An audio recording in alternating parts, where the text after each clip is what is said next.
ñu ma dégg ma leen ko dugg waaw kon ñu eggale programme bi waaw lii lépp nekk la rek mën nañ yow waa Thiès a def teew ak waa Kàkkal waaye aleykum mbooloo mi ñoo leen di nuyu ku nekk sa tur ak sa sant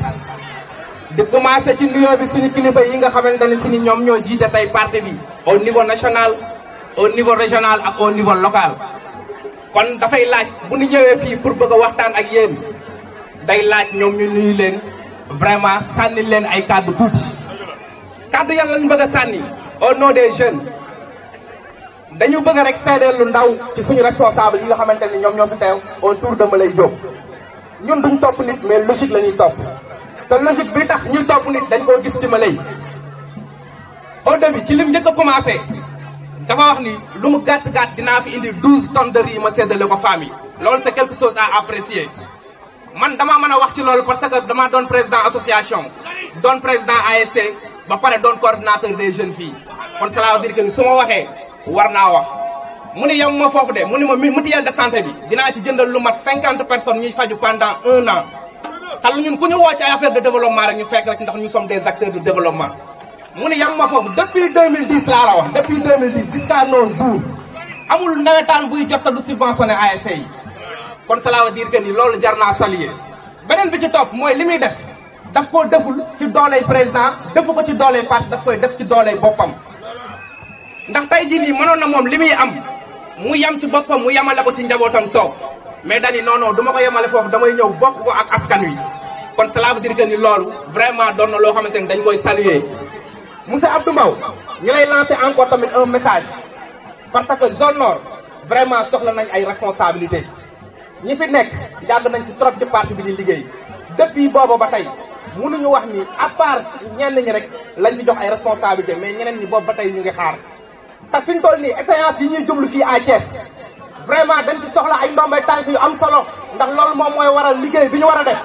ñu def ko parce que xam nga lu tax Thiès moom mooy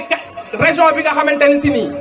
moom moo ëpp problème ci Sénégal parce que boo xoolee ci ñu war a dem présidentiel rek am nañ fi ñeenti candidats mën nga fi jël Idrissa Seck mën nga fi jël Hadjibou Soumaré mën nga fi jël Thierno Alassane Sall mën nga fi jël Thierno Bocoum te ñoo ñëpp Thiès lañ dëkk kon cela veut dire que ni Thiès soxla na tey jii ñu dooleel leen rawatina fii nga xamante ne si nii fii lañ dëkkee muy zone nord vraiment xam naa ni du ma monopoliser parole bi mais dinaa gërëm femmes yi nga xamante ne si nii ñoom la ñuy liggéeyal di depuis ba nga xamante ne si nii moom lañ commencé ba tey mais plus particulièrement les femmes de Médina Fall nga xamante ne si nii man foofu laa dëkk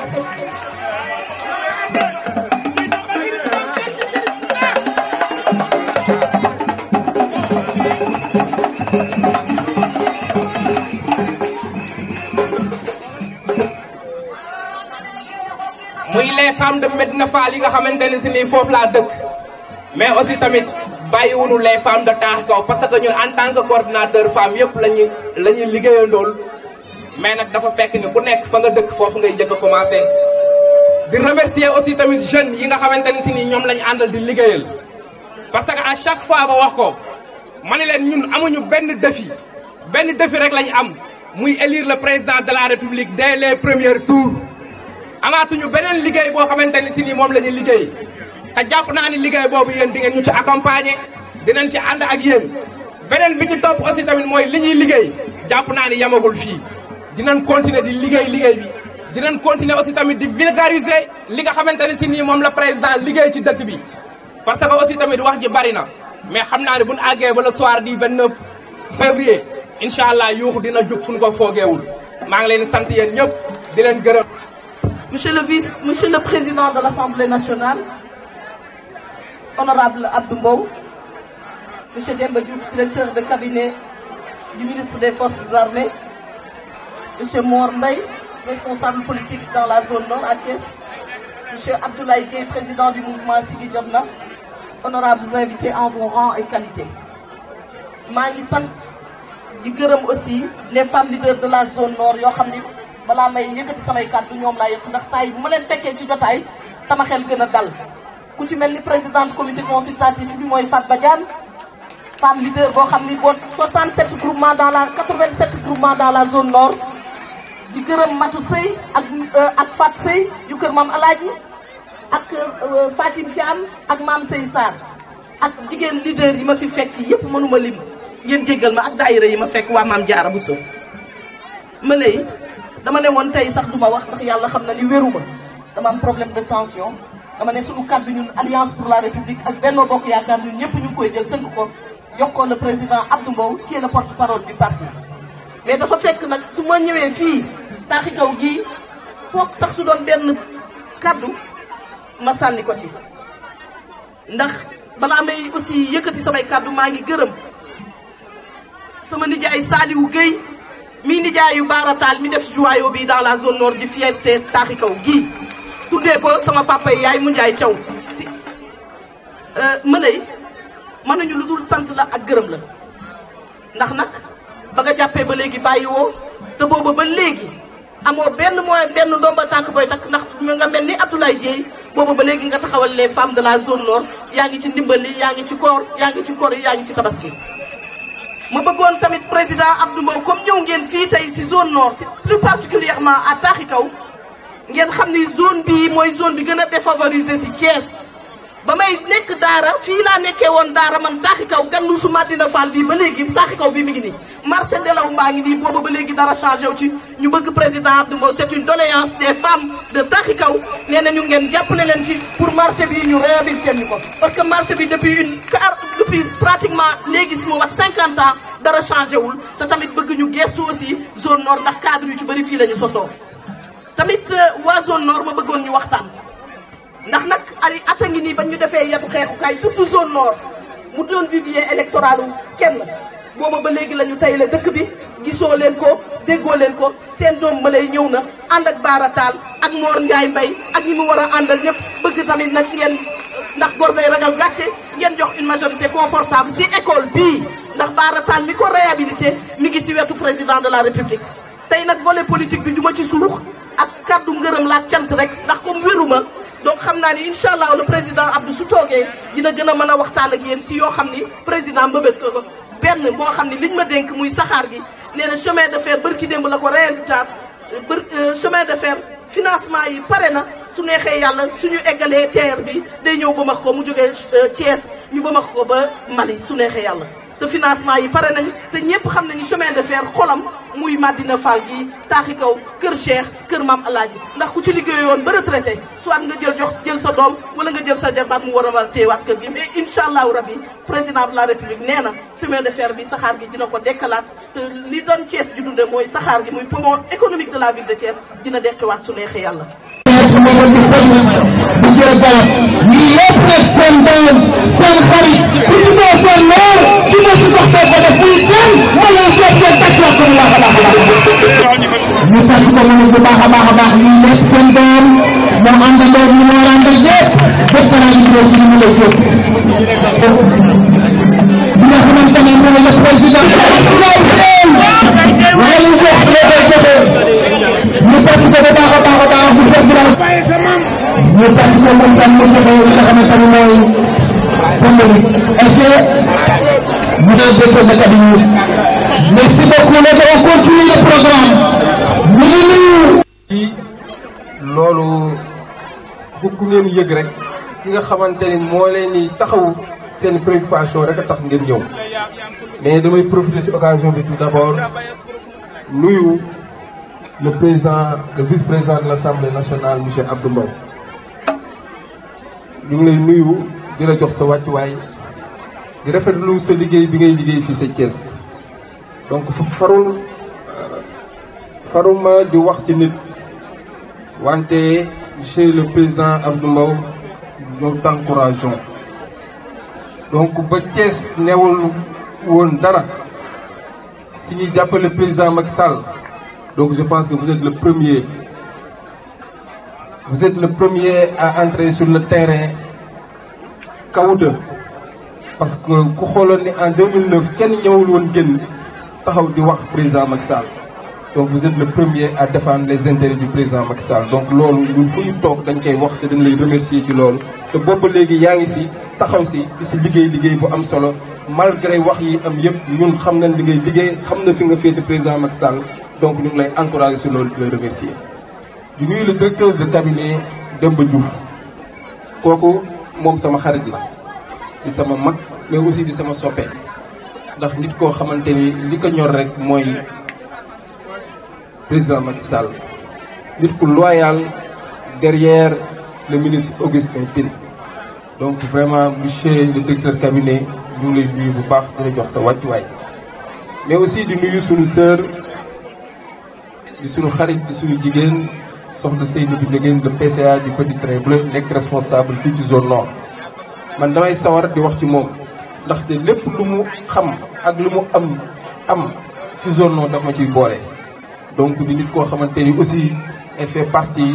si ñi nga xamante ne tey ñoo njëkk a taxaw jàppale président Macky Sall fii ci Thiès. donc ñun ñooñu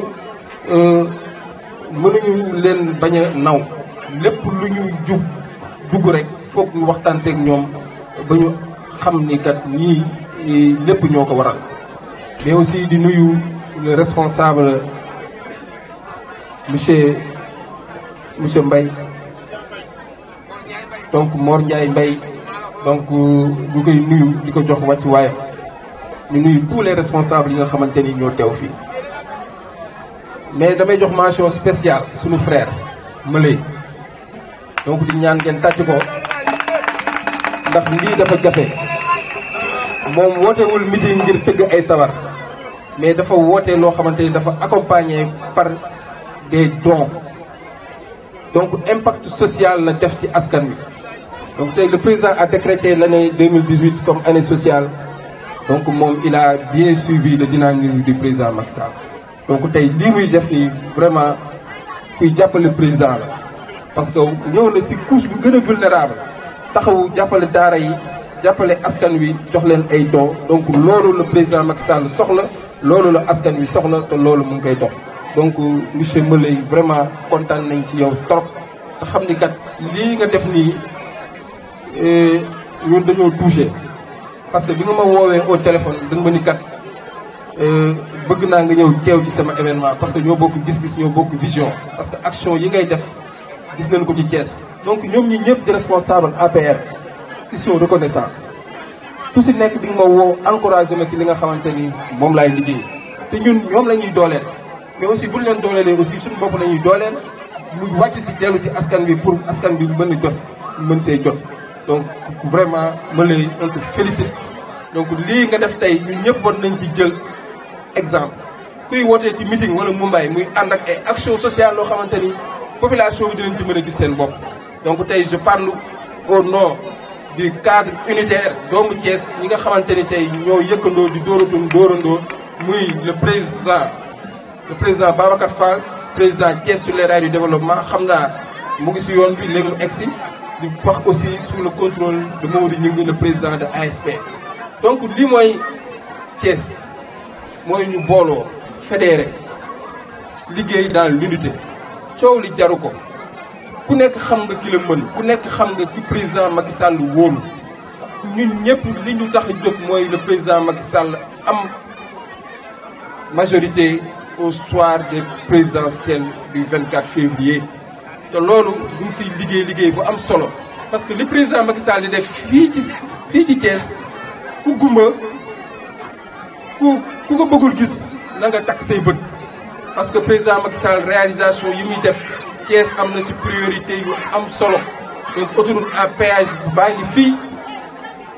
aéroport Diass bi mu ngi fii projet KMS 3 bi mu ngi fa yeneen ak yeneen mu ngi fii waxul na nag ay PUDC ay CMU bi nga xamante ne mu ngi taxawu askan bi les couches sociales les plus démunies donc je pense que tey ñun waa Thiès waroon noo jógee ci situation bi ñu nekk mooy situation rébellion parce que dafa doy donc ñun tey li ñu ñor mooy naka la ñuy defee ba jox le président Macky Sall ndam deuxième tour pour mu yeggale réalisation yi nga xamante ni mu ngi koy dérouler mais aussi les ambitions yi nga xamante ni am na ko fii ci Sénégal donc ñu ngi ñaar toutes les populations thiessoises pour que ñu boole suñuy xol boole suñuy xalaat jàppale président Macky Sall pour mu mën a am ndam donc waa zone nord nag yéen da ngeen si war a jouer rôle bu fort parce que tey fii li fi nekk si électorat am na solo donc bu ngeen amee nag ay doom yu taxaw ay mbokk yu taxaw ku si mel ni Mëlay donc vraiment di jëf si yéen di def ki leen jàppale di leen taxaw donc vraiment war ngeen ko moom aussi taxawu ko may ko ndam parce que loolu mooy fierteem loolu aussi mooy ñun suñu fierté ñun ñëpp. donc daal maa ngi leen di ñaax élection yi di ñëw zone nord nañu relever défi bi parce que compté nañ si yéen trop pour que président Macky Sall mën a jàll au premier tour. donc vraiment loolu laa amoon na aussi wax maa ngi leen sant di leen gërëm. ak li mu def day lu rëy te tàmbaliwu ko tey def lu mel lu toll nii même bu fekkoon ni du ci politique mu def lu toll nii muy ay action sociale comme ni ko ñëpp xamee mu yàgg ko taxawee ñun ñu xam ci lu baree bari yéen ñii nga xam ne ñooy yéen laay waxal ngeen xam ci lu baree bari ku mu ci boole rek dimbali na la amal nga ko cant amal nga ko ngërëm malay nag mën naa wax ci moom lu baree bari nit day faral di wax bu jigéen nit naan matuma ci moom seede mais man mat naa ci moom seede ndax li ngeen xam ci moom lépp xam naa ci lu ñu toll wala lu ko ëpp ci am jomam ci am fulam ci am ngoram ci am fit ci aussi bëgg goxam ndax defe naa ni loolu yéen kenn ku nekk ci yéen mën na ko seede du ma sori nag ndax fi mu ne nii guddi na mais rek bëgg naa wax ni ñi nga xam ne ñu ngi yëngu ñëpp ci ginnaaw président de la république mën nañoo dox di yëkkati seen bopp ca kaw di yëkkati seen i mbagg parce que bilan am nañ ko dama bëgg bu baax ngeen jàpp loolu te xam ni bis bu leeral bilan wu président jotee dinañ ko leeral clairement ndax dañu ànd ak moom di liggéey xam li mu liggéey aussi lan la lenn lu nekk ñu xam fan la ko jëlee woon ak fan la ko yóbbu bu ma leen ciy tënkal rek yenn yu gàtt ci wàllu électricité ku nekk xam na li Sénégal doon dund bi courant ni mu demee woon 2011 lim fi fekk président Abdou Diouf ak régime socialiste lañu fi indi woon ci puissance Abdoulaye Wade bi mu ñëwee ci fukki at ak ñaar dafa def lu ni toll président de la république ñëw ci ñaari at mu def lu toll ni boo boolee régime socialiste ak régime Wade li ñu fi def tey jii li nga xam ne nii dinañ ko desal ci puissance courant mu ngi tolloog li nga xam ni moom la fi président fekkoon ci 2000 bi mu président Abdoulaye Wade bi muy jël pouvoir bi fenn foo mënti jël muy ci éducation nationale muy ci wàllu mbay mi muy ci wàllu infrastructure yi am nañ ci bilan yu probant yoo nga xam ne nii mën nañ koo wax mën nañoo jàkkaarloo aussi ak ñi nga xam ni ñi ngi ŋàññi président di bëgg a wane ni defu fi dara wala di bëgg a tilimal li nga xam ne def na ko fi mën nañoo jàkkaarloo ak ñoom aisément ci ay débat yu leer te incha allahu rabbi dinañ ko def ak ñoom ba mu leer ci seen bopp ni fa ñu jële réew mi moom moo sori mais domaine boo mënti jël def nañ ci ay réalisation yoo xam ne yu wér a wér la duñ mën a teg ci kanam nit ñi loolu je pense que dinañ ci àgg incha allahu rabbi fi mu nekk nii fi ñu toll mooy di ci soññaat nit ñi ci liggéey bi nga xam ne defoon nañ ko ci inscription yi ci liste électorale yi taxawaaw yi nga xam ne yëpp responsable yi nga xam ne ñi ngi fii taxawoon nañ ko ci pour renverser tendance bi ba nga xam ni ñi nga xam ne ñoo favorable président de la république ñu inscrire leen massivement ci liste yi travail boobu nit ñi def nañ ko xam nañ ko remercier nañ leen ci li ci des mooy ñu consolider ko nit ñi fexe ba dem récupérer seen i carte téye ko ci seen téye bu wér a wér bu élection jotee ñu jox président majorité au premier tour incha allahu rabbi ñu ngi leen di sant di leen gërëm wasalaamaaleykum. salaamaaleykum mbokki Kër Cheikh salaamaaleykum mbokki zone nord bi yëpp maa ngi nuyu kenn ku nekk ci turam ak santam monsieur le président Abdou Mbow monsieur le directeur de cabinet du ministre des forces armées Demba Diouf monsieur Mor Ndiaye Mbaye responsable politique APR zone nord cadre à la RTP monsieur Abdoulaye Dieye président de Siggi Jotna madame Seynabou Ndiéguène président du conseil d'administration du petit train de la banlieue la délégation de monsieur le conseil diplomatique Maguette Seye la délégation de M. Babacar Fall, mouvement de soutien à Thiès, honorable invité,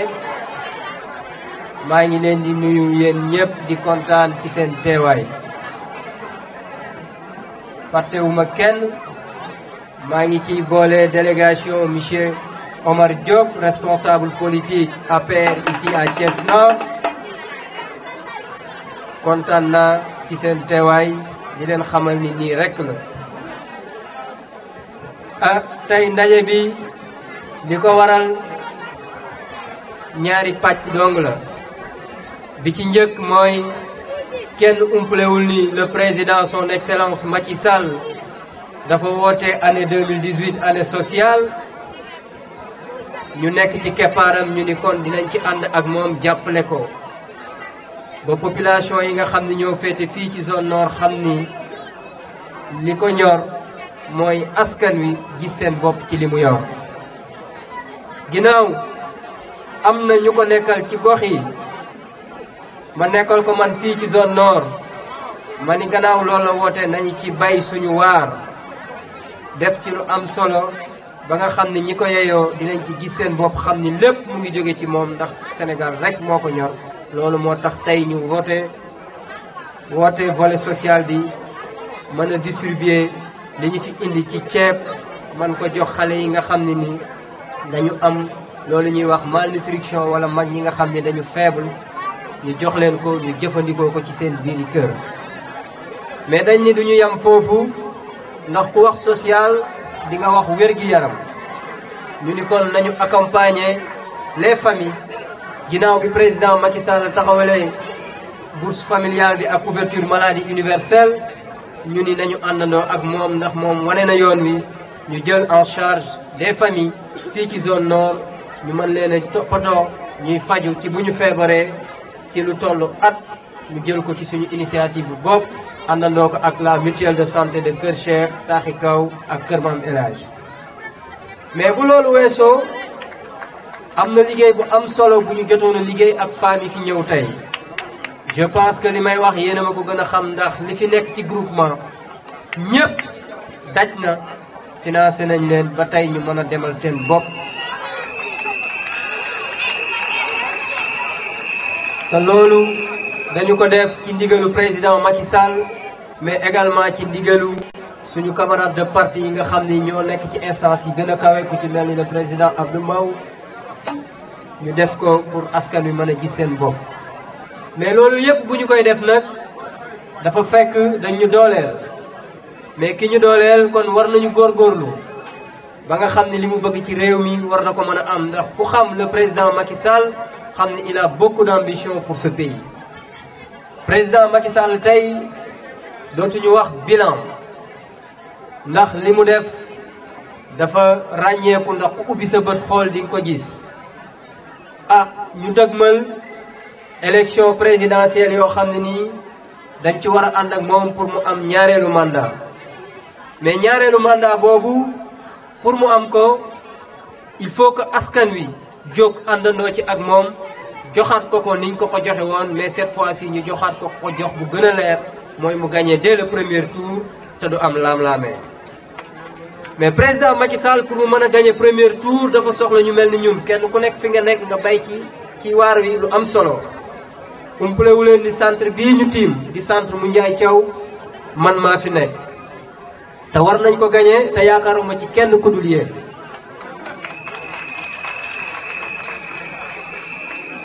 yaakaaruma ci kenn ku dul yéen te war nañ ko mën a gagné ndax ndam li bu ñu ko amee lu mu yaatu taaxi kaw Kër Cheikh wala Kër Maam El Hadj waru ci des ginnaaw ñu bëgg ngeen farlu gën a takku ñu àndandoo topp ci ginnaaw président Macky Sall bu ko defee ñi nga xam ne dañoo bëgg li mu yor te amuñu programme coowu kese lañ yor ñu mën leen a duma yu leer nañ ndax président kat moom li muy def àndu ceeg coow mu ngi liggéey yéen a ngi gis mu ngi leen di jàppale yéen a ngi gis lii bu ñu ko mënee moom moo tax te umpuleen nit ñi nga xam ne nii ñooy xëccoog moom juróom Cees lañu dëkk te juróom ñooñu amuñu lenn lu dul contestation wax nag moom dafa yomb suñu borom sax fayul wax bàyyi jëf yaakaar naa ni kon yéen du ngeen fay wax bàyyi jëf en tout cas maa ngi leen di sant di leen gërëm gis naa taxawaay bi boobu ba léegi yéen a ngi ak man fu ma taxaw ngeen fa fu ma nekk yéen a ngi ci sama wet waaye dafa am loo xam ne dafa des dama bëgg liggéey bi ngeen gën ci farlu ñu àndandoo ak suñu camarade responsable yi nekk zone nord ku ci mel ni suñu sœur suñu xarit Seynabou Ndiéguène di liggéey bu am solo di jigéen ju man góor ñu àndandoo ci ak suñu xarit Mor Ndiaye Mbaye di ci liggéey bu am solo ci waar yi mu féetee fële ci Médina Fall ndax kat li ñu dégmal li mu laaj mooy ànd je pense que bu ñu àndee nekk benn lu ñu dégmal wala ñu song ko dinañ ko daan kon nag appel bi loolu la nañu farlu ci liggéey bi àndandoo bañ a naxante parce que loolu mooy lu am solo te xam naa ni lii ñu bëgg yéen jigéen ñi am ngeen ci waar am ngeen ci loo xam ne nii bu ngeen ko defee président dina am ndam maa ngi leen di sant di leen gërëm mais nag président Abdou Mbow ñu ngi lay yóbbante ci président de la république mu gën a bàyyi xel ci zone nord gën a bàyyi xel ci ndaw ñi ndax ndaw ñi soxla nañu liggéey gën a bàyyi xel ci jigéen ñi ndax jigéen ñi soxla nañ financement yu ëpp li ñu dem ndax ñun suñu doole dafa am fu mu yem mu dooleel ñi fi nekk bu ko defee ñu dooleel ñi ci suñu ginnaaw ñun nag suñu engagement ci APR amuñu ci laam-laamee waaye suñu combat li ko gën a waral mooy askan wi feebaru askan wi mooy suñu bos tawati askan wi mooy suñu bos te yow Abdou am nañ ci yow yaakaar ndax ñun ak yow démb la am na lu bëri loo xam ne fekk nañ ko fi te séq nañ ko am nañ yaakaar ci yow ñu kontaan nañ lool ci sa teewaay maa ngi leen di sant di leen gërëm asalaamaaleykum wa rahmatullah. Je dirais à mon frère Moulay que, comme l'avait dit un grand penseur, après avoir écouté avec enthousiasme les envolées lyriques d'une femme en sanglots, je suis étreint par l'émotion. Étreint par l'émotion, parce que nous sommes dinañ ñëw ci wolof dañuy wax ak taskatu xawaari rek tuuti moo tax. Nous commençons par féliciter et encourager notre ami, notre frère, notre compagnon Malay Diop pour cette extraordinaire manifestation qu'il a organisée en l'honneur des populations de Tahikam. Et je le dis au nom de son Excellence le Président de la République à travers le ministre Augustin Tine qui est notre coordinateur départemental. Vous tous, vous savez qu'aujourd'hui, le Président de la République populaire de Chine effectue une visite d'amitié et d'État au Sénégal. C'est pourquoi le ministre Augustin Tine n'est pas venu présider cette manifestation aujourd'hui, parce que lui-même a tenu à appeler Malay pour lui dire personnellement. Je salue les responsables qui sont là, présents, pour venir accompagner leur frère et ami Malay, la présidente Seynabou Ndiéguène, le directeur de cabinet Demba Diouf, notre grand frère et ami Mor Ndiaye Mbaye, le président Abdoulaye Gueye de Siggi Jotna, la délégation de Omar Diop, la délégation de notre ami le ministre Maguette Seye, je saluais tout à l'heure sa sœur, la délégation de BF et tous les responsables qui ont bien voulu envoyer une délégation pour venir participer et accompagner notre ami et frère Malay. Malay, nous vous félicitons, nous vous encourageons. Avant-hier, les jeunes de l'Alliance pour la République organisaient un don de sang pour répondre à l'appel du chef de l'État par rapport à ce manque de sang au niveau des banques. Je profite de l'occasion pour lancer un appel ici à la zone nord pour qu'on puisse organiser des dons de sang. Mon ami et frère Malay me dit que ça a été fait vendredi passé, donc vous avez aussi répondu à l'appel du chef de l'État. J'avais dit qu'il faudrait qu'on travaille ensemble dans le sillage du président de la République. Le président de la République a décrété cette année une année sociale. Meley organise cette manifestation dans le domaine du social. Donc on peut dire que Meley a répondu positivement à l'appel du chef de l'État. Donc bravo Meley. Je disais tout à l'heure à Meley que quand tu fais de la politique, il faudrait miser sur les femmes. Parce que Olof Ndiaye day wax ne jigéen mooy jàpp du bàyyi booy wut ku fidèle xoolal ci jigéen booy wut ku engagé xoolal ci jigéen waaye booy gis ku ut Pastef xoolal ci jigéen. Donc la mobilisation des femmes aujourd'hui a montré leur détermination pour accompagner leur frère Meley derrière le président de la République pour une victoire écrasante en 2019 dès le premier tour, comme l'a dit tout à l'heure notre frère Abdoulaye Dièye. Nous devons, nous les responsables de l'Alliance pour la République de cette commune, en compagnie des mouvements de soutien, parce que il faudrait qu'on comprenne qu'en 2019, il y aura des élections présidentielles. Notre candidat s'appelle Macky Sall. Ce que nous voulons, c'est qu'il passe dès le premier tour. Et pour cela, il faudrait une unité de tous les responsables de cette ville. Qu'on soit de l'Alliance pour la République, qu'on soit d'un parti de Benno Bokk Yakaar, qu'on soit membre d'un mouvement de soutien, nous tous, nous devons être unis comme un seul homme, comme on l'a fait aujourd'hui, pour aller à l'assaut des populations de Thiès. Quelqu'un l'a dit tout à l'heure, il y a énormément de candidats ici au niveau de Thiès. Mais comme nous l'avons dit, comme nous avons dit, parce que qui l'a dit tout, en 2007, nous gagnons. En 2012, nous gagnons. Donc, nous avons bu waxtaanee ak ñoom comme moom min na jël dina leen wax jël ni muy mel comme ça ñu préparer parce que 2019 ñoom ñëpp nañ daal. Donc loolu amuñu ci doute, mais pour y arriver il faut une unité. Pour y arriver il faut une cohésion. Pour y arriver il faut que nous tous nous travaillons la main dans la main pour que le président Macky Sall enfin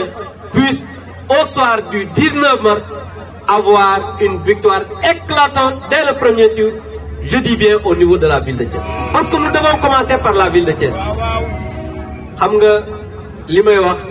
jàpp naa ne train bi dëggal na ko parce que dañuy wax Thiès benn dëkk ñaari gaar bi ñuy wax loolu ngeen dégg saxaar gi yuuxu te ku wax saxaar ñëw fii taaxi kaw di fa wax loolu nga xam ne fii mooy xoolu chemin de fer mi ngay yuuxu wante pareegul.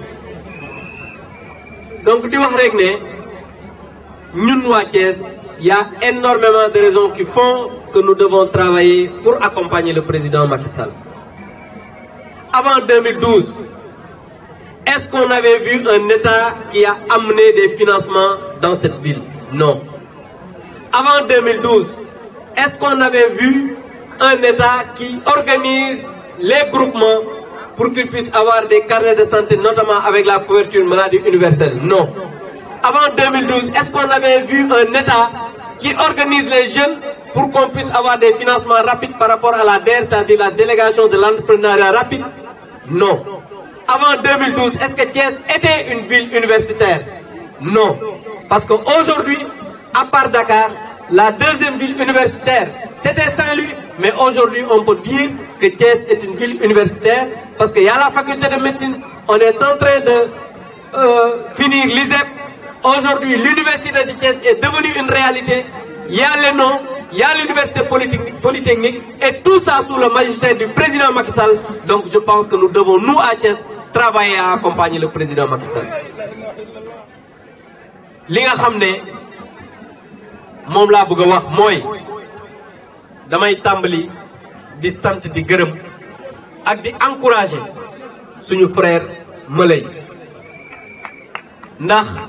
Meley yàlla def na ñun balaa ñuy xamante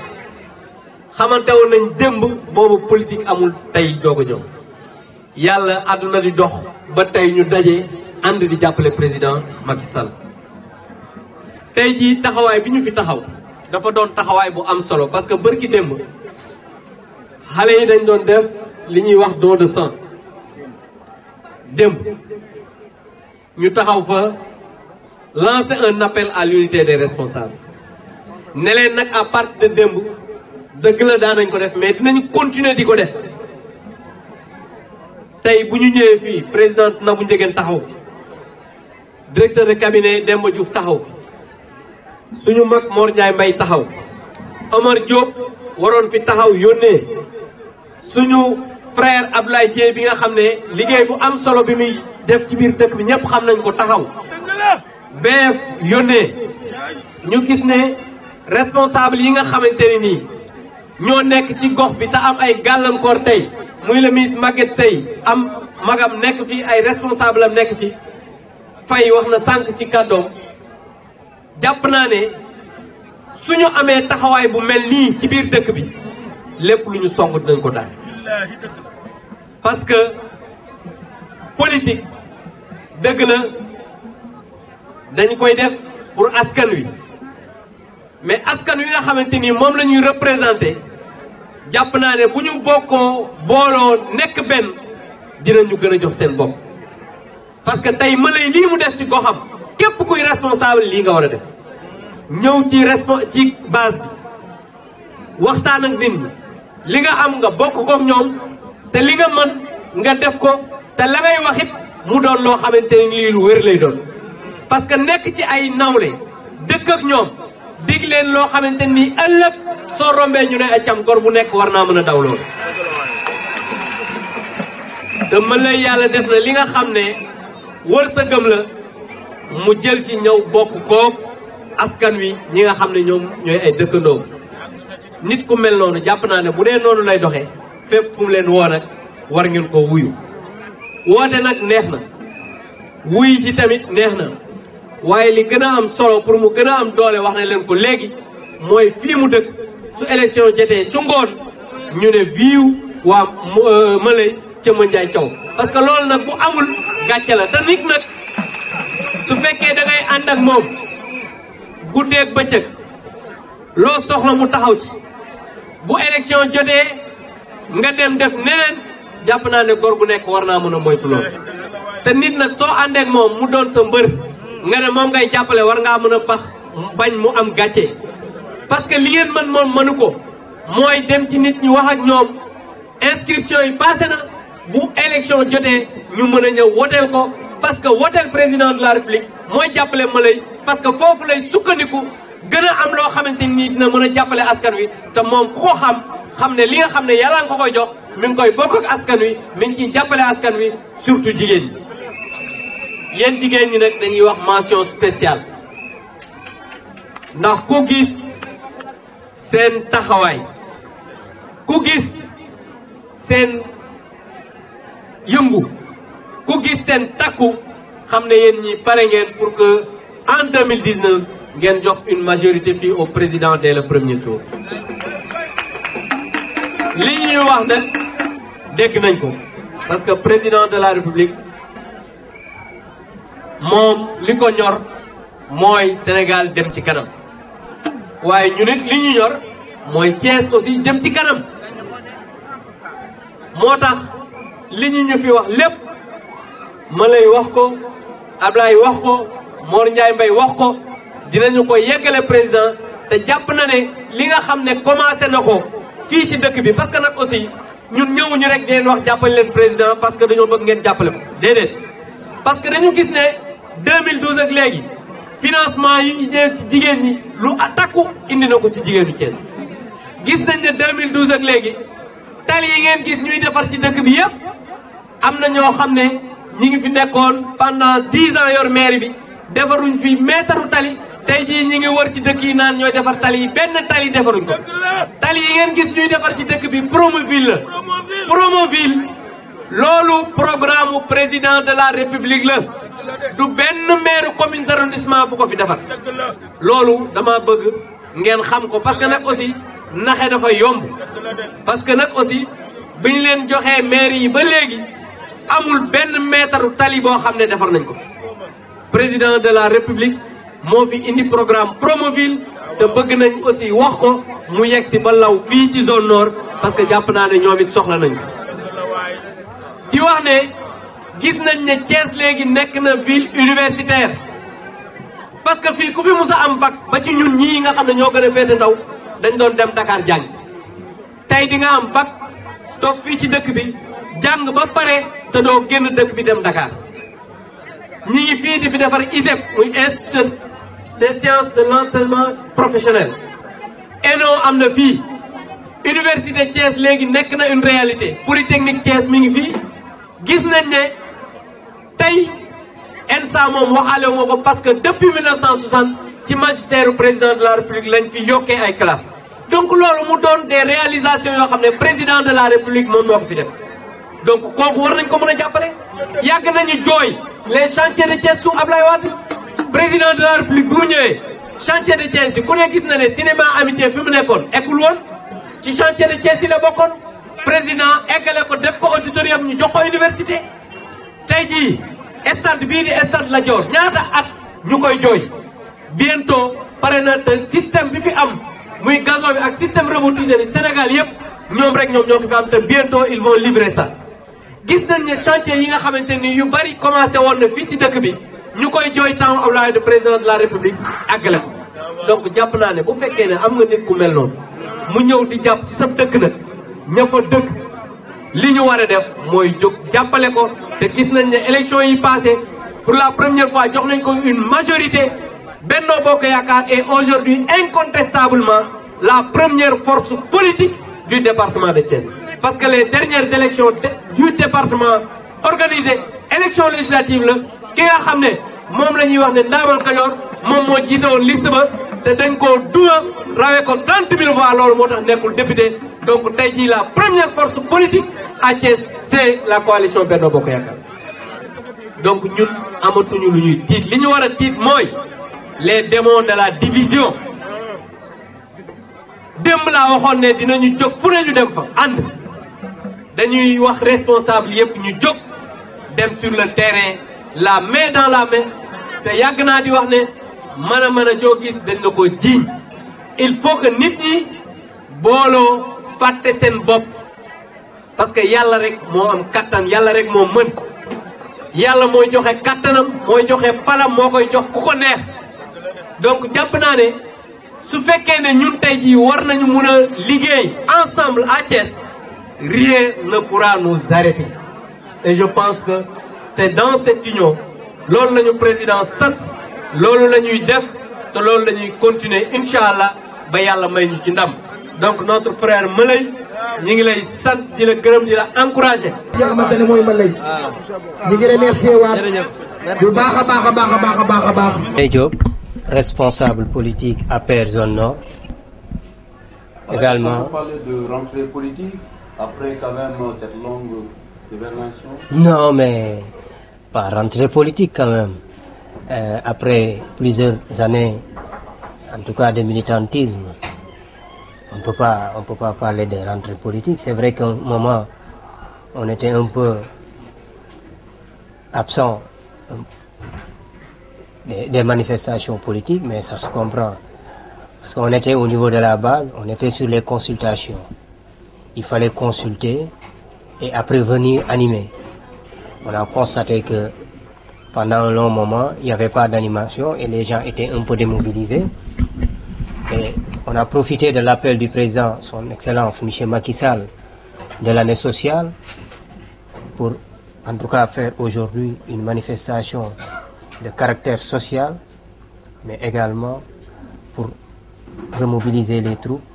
et conscientiser les militants sur ce qui nous attend. Vous n'êtes pas censé ignorer que nous sommes à 6 mois des élections, donc ça a été un appel aux populations pour qu'on soit unis afin de pouvoir gagner les élections dès le premier tour avec un pourcentage vraiment extraordinaire. Donc c'est en ce sens que nous nous sommes engagés auprès des populations pour pouvoir vraiment prendre leurs préoccupations et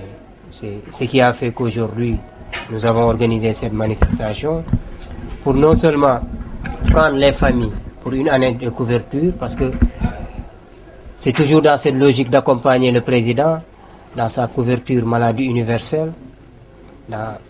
toutes ses actions, en tout cas qu'il a eu à amener auprès des populations. C'est ça qui nous a un peu motivés quand même à mettre en place aujourd'hui cette manifestation et rappeler également aux gens que nous sommes présents. Et vous-même, vous avez vu aujourd'hui les populations, elles sont venues répondre à mon appel. Ça marque encore une fois l'affection qu'elles ont envers moi. Et Inch'Allah, on va continuer le combat pour qu'au soir des élections, on puisse gagner largement, Inch'Allah, et donner encore au président Macky Sall un deuxième mandat. Au-delà de la désunion des responsables que vous êtes, est-ce que vous avez un peu diagnostiqué les raisons véritables de votre échec à Thiès-Ville,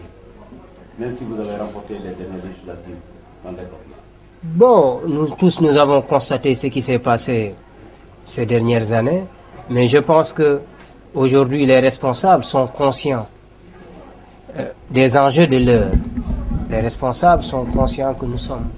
une famille et nous devons être ensemble pour pouvoir gagner dès le premier tour. D'ailleurs, je m'inscris dans cette logique d'appel de Michel Abdoumbaou, troisième vice-président de l'Assemblée nationale, qui a parlé tout à l'heure d'union. Moi, je pense qu'aujourd'hui, le combat doit être un combat qui doit faire adhérer tout le monde. Nous ne pouvons pas être du même parti et ne pas être unis. Thiès va être la mère des batailles pour les élections présidentielles parce que nous avons 5 candidats qui sont de la région de Thiès. Et ces candidats aujourd'hui veulent nous prendre ce que nous avons. Et je pense que le plus important donc, c'est d'être unis comme un seul homme pour pouvoir les affronter et les battre dès le premier tour. Et je profite en tout cas de l'occasion pour faire un appel à tous les responsables de la zone nord à s'unir pour qu'on puisse, comme j'ai dit tout à l'heure, gagner les élections, Inch'Allah, dès le premier tour. Et je pense qu'ils sont conscients de l'union que nous devons mettre en place, de l'union que nous devons en tout cas sceller, parce que c'est ça aujourd'hui qui est plus important. Nous avons un candidat, il n'y a pas de candidat pluriel, c'est le président de la République Macky Sall. Donc, on a l'obligation d'être unis pour pouvoir quand même participer à la victoire, parce que moi je pense que nous allons gagner dès le premier tour, mais il faut que Thiès participe à la victoire. Il faut que Thiès participe à la victoire et que pour que Thiès puisse participer à cette victoire, il faut impérativement qu'il y ait cette union-là. Donc je pense qu'ils sont conscients de cela et ils vont répondre à l'appel. Et vous pensez que votre participation, c'est de faire gagner, en tout cas, le centre Ndiadjo? Moi aujourd'hui, mon engagement, c'est de gagner le centre. C'est de gagner le centre et accompagner aussi les autres responsables à gagner la commune nord. La commune nord est le vivier électoral de la ville de Thiès. Et on a souvent entendu que qui gagne Thiès Nord, gagne Thiès. Donc mon centre a un impact, en tout cas considérable, et pour que, en tout cas, j'ose espérer gagner avec les principaux responsables de l'APR au Nord, il faut impérativement que je gagne mon centre de vote. Et pour gagner mon centre de vote, je lance un appel à toutes les populations qui polarisent, que Moundiaye Thiaw polarise. Est-ce que vous avez un bilan à proposer aux populations? Vous êtes dans un quartier symbolique à Thiès, Takrikaw, à côté du chemin de fer, qui bat de l'aile. La demande sociale est là. Décidément, les problèmes sont nombreux, sans solution chez vous. Mais le bilan, il est là, hein, le bilan, il est visible. Si nous prenons le bilan du président Macky Sall, c'est quelque chose à ne plus présenter. Il est en train, en tout cas, de prendre en charge les populations dans sa couverture maladie universelle. Et les bourses sociales sont là. Mais nous, à notre niveau, parce que aussi nous sommes des ambassadeurs dans nos localités. chacun en tout cas représente le parti dans sa localité. Moi, en ce qui me concerne, en tout cas, j'ai eu à faire beaucoup de réalisations. J'ai accompagné les groupements de femmes, j'ai accompagné les mouvements de masse, à savoir les ASC, les jeunes. Ça, c'est du concret. Tout à l'heure, vous avez entendu les témoignages de ces populations.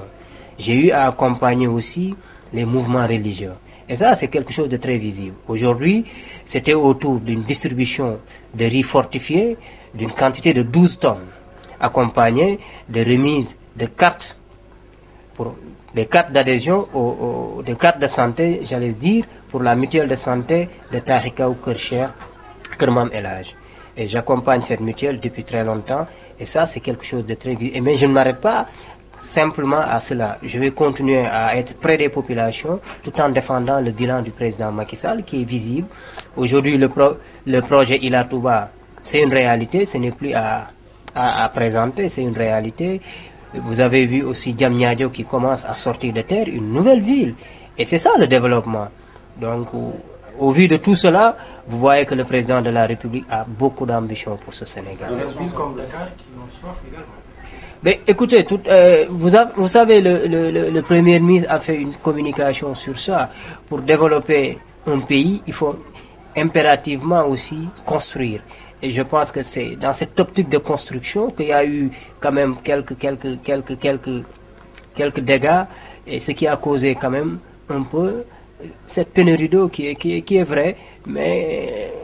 le président et son gouvernement est en train quand même de faire tout son possible pour que dans les plus brefs délais, cette pénurie d'eau soit arrêtée. Parce que aussi, c'est du fait qu'il y a des travaux qui sont en train d'être faits au niveau des installations de la SDE, mais je pense que ça va se régler le plus rapidement possible parce qu'un deadline a été donné et ça va revenir. Pour construire un pays, on est obligé de passer par cela. Est-ce qu'on peut faire la politique sans moyens de l'État? Apparemment, c'est une doléance qui revient souvent. Oui, c'est une doléance qui revient souvent. C'est très difficile aussi de faire de la politique avec les maigres moyens que nous avons. Mais nous nous sommes engagés. Nous faisons de la politique parce que nous sommes vraiment des gens de conviction. Mais nous demandons quand même à ce que le président nous renforce pour qu'on puisse prendre quand même les préoccupations des populations à hauteur quand même qui va satisfaire tout le monde. Parce qu'avec nos maigres moyens, nous n'arrivons pas à ratisser très très large. Mais quand même, on se bat à le faire parce que nous nous sommes engagés auprès de ces populations. C'est pas facile, mais aussi c'est comme ça, on continue le chemin tout en demandant au président quand même de renforcer les principaux responsables de la zone. Vous êtes aussi un compagnon de Thierno Alassane Sall. Depuis son départ, le parti c'est comme une armée mexicaine à Thiès. Qu'est-ce qui retarde un peu le remplaçant de Thierno Alassane Sall à la tête de Thiès-Ville, puisque vous allez vers des élections quand même très importantes? Mais ça, c'est votre constat. Je pense que les principaux responsables, chacun en ce qui le concerne, et au niveau de sa base, est en train de faire un travail extraordinaire. Qu'on ait un coordonnateur communal ou pas, ça ne nous empêche pas de travailler. C'est vrai que c'est une grosse perte pour le parti, mais nous avons pris nous tous le train ensemble. Arrivé à la gare, il a préféré s'arrêter et nous avons continué le train. Ceci étant dit, nous gardons de très bonnes relations, mais je reste dans le parti parce que je me suis engagé par conviction. Et aujourd'hui, mon combat, c'est de voir les populations du Nord avoir un train de vie considérable. Vous ne travaillez pas à son retour? Bon, son retour, ça va être compliqué. Il a préféré mettre quand même en place sa République des valeurs. Nous sommes toujours à la paire. donc ko ci wolof ma lay jot gannaaw tekkaaral bu yàgg lool ba ñu foogoon ni dem la ñu roog dellu si lan la ñu mën a jàpp tey ci li nga xamante ni moom mooy meeting bi nga doon amal jëme ko ci population Thiès la. waaw yàgg na gisuñu ci ay meeting ak yu mel noonu mais boobu dañu nekkoon ci liggéey bi ñu nekkoon mooy jige base bi nekk ci ay consultation parce que politique aussi day toll période boo xam ne day mel ni championnat de football da ngay dem trêve boobu da lay permettre nga gën a mën a réfléchir boobu ba léegi ñu ngi ci def nañ ci lu am solo bi nga xamee ni nag dem nañ ba yegg si fii ñoom ñoo demandé ñu def lu mel nii gannaaw président aussi son excellence Macky Sall dafa demandé woon ñu dellu ci base yi ndax année bi daf ko décréter année sociale année wu ndimbal ñu ni kon nag dañu jël bis bi tànn ko dimbali ci néew di doole yi indi leen ceeb bu am solo boo xam ne gis ngeen ko indi lu toll ci 12 tonnes de riz ànd boole ci aussi ay carte de santé yoo xam ne dañ ko jëlal ay famille pour une année jël leen en charge ndax ñoom dañoo bokk ci ñun 40 familles la ñu jël en charge loolu ce n'est que le début du commencement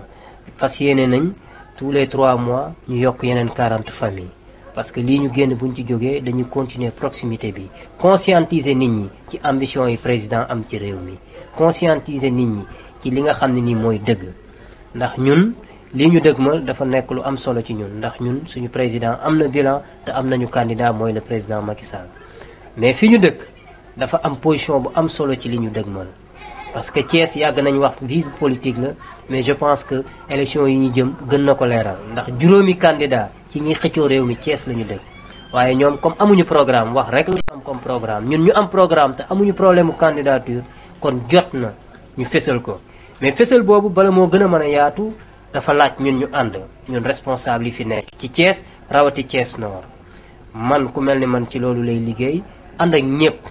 duma boddi kenn awma benn camp maa ngi ànd ak ñëpp di woo ñëpp pour ñu nekk benn parce que bu ñu amee ndam suñu ndam la ndamu parti bi la te loolu la président bëgg looloo waral tey lii ngeen gis fekke ko te ci seen bët ñun def nekk ci àndatoo ci ak ñi ngi ci waroon a àndal ñëpp.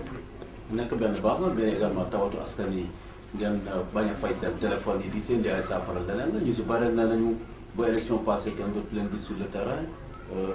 lan ngeen fas yéene liggéey si côté boobu mais ku wax Thiès également wax chemin de fer robinet yi ñu ngi tëj ndox amul est-ce que yéen du bilan boobu demande sociale mooy seen premier adversaire. man en ce qui me concerne je pense que je suis très accessible population yi ma nekkal xam nañ ko sama téléphone duma ko fay ndax dama inscrit ci logique boo xam ni li ma attan man ko rek laay def ak nit ñi base bi nag maa ngi fiy ñëw week-end bu nekk di jël seen tawat li ma ci mën a faj ma faj ko li ma ci mënul ma yóbbu ko fi ma ko war a yóbbu alors loolu exemple la je pense que dama ciy lancer appel responsable yi ñu xam ni askan wi moo ñu fal te askan wi war nañ leen teg foo xam ni mooy fi ñu bëgg ndax kat buñ la falee ba nga am foo nekk war nga gestu xam ni ñi la fal ñoom fi nga nekk ñoo la fa teg kon li nga yor war nga ko mën a bokk ak ñoom moo tax man ci loolu laay sukkandiku du ma tëj suma téléphone c'est vrai ndox ñàkk na mais am réew pour ñu defar ko faaw ñu tabax ci tabax boobu la ñu amee désagrément yi ñu am premier ministre def na ci communication bu am solo te joxe nañ délai et je pense que délai boobu bu ñu ci eggee ndox mi dina dellu si te aussi baax na ñuy leeral ndox mi du fépp la manqué man fi ma dëkk yëguma ni ndox manqué na ça veut dire que Sénégal am na fu amul ndox mais am na fu am ndox mais loolu li koy wane mooy service yi nga xam ne ñoo yor wàllu ndox bi ak ministère bi comme ngang ñu ngi ci liggéey bu am solo ba nga xam ne li ci war ñu ngi koy def mais je pense que délai bi ñu joxe bu ñu ci yeggee liggéey boobu dina yokk quantité non seulement d'eau bi ñu am mais pression bi dina gën a yokk parce que président xam na ni ndox dafa bokk ci dundu doomu aadama te loolu yitteel na ko tey. fukki junni baat dox na seen diggante ak président Idrissa Seck si biir commune bi mu am 36 000 ngeen am 26 000 si législative ba si commune bi ñu dire ce centre bi nga bëgg a gagné daf ñu fi jiitu lu bare encore est-ce que yéen a ngi liggéey pour que quand même renverser la tendance. c'est vrai que élection yi ñu génn ñoom coalition lañ demoon aussi loolu baax na ñu koy rappeler coalition bi mu demoon moo jiitu mais aussi bu ñu defee jàngat lim ñu daan jiitoo fii man bi ma ñëwee wàññeeku na bu baax a baax mais loolu aussi man xeeb naa ko dama bëgg romb ko waxuma wàññeeku mais dama bëgg liggéey ba nga xam ne nii bu ñu jógee ci élection dama koy gagné te am naa yaakaar ne élection yi jëm incha allah li ñu nekk bu ñu ci teggul suñu tànk dinañ ko gagné ndax population yi gis nañ ni moom amalu leen njariñ bi mu fi nekkee ba tey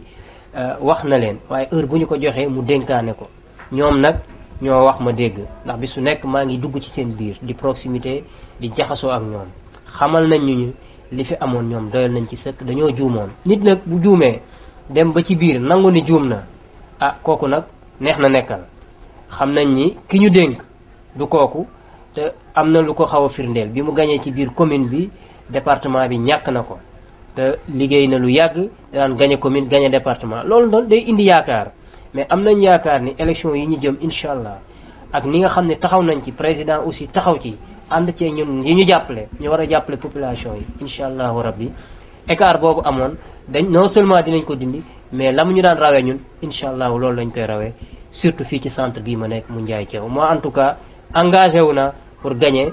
képp kuy xëccoog président Macky Sall ak APR incha allah ci présidentiel. waaw président ñu ngi koy tàllal loxo pour mu dooleel ñu parce que bu ñu doolelee dina yokk liggéey bi mais ñun dañu nekk ci politique ak conviction